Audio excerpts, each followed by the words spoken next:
Ялянның темасы уже Шымкентке де кірді. Енді бұдан былай қарай бұл Ялян емес, мұра болады. Мұра дегеніміз не?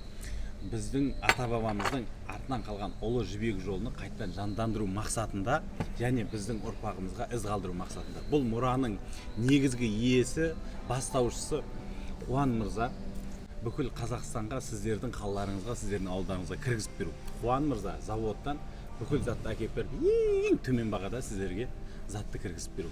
Көп адамдарда сұрақ болып жатыр, қандай ішінде товарлар болады. Қуан мырза, өзіңіз айтып беріңіз. 500-ден астам бар, кейбіреуін өзімізден білмейміз. Текстиль бар, посуда бар, бөлесақ сезондық товар бар. Бытовойдың да түрі екіге бөлініп кетеді, жаңа крупный, мелкий деген сияқты. Бұл негізі басы. Әрі қарай өз толықтыра береміз. Негізгі мақсатымыз сіздердің қалаларыңызға Қытайдың заводындағы тұрған затты ортадан ешқандай делдалсыз сіздерге жеткізіп беру.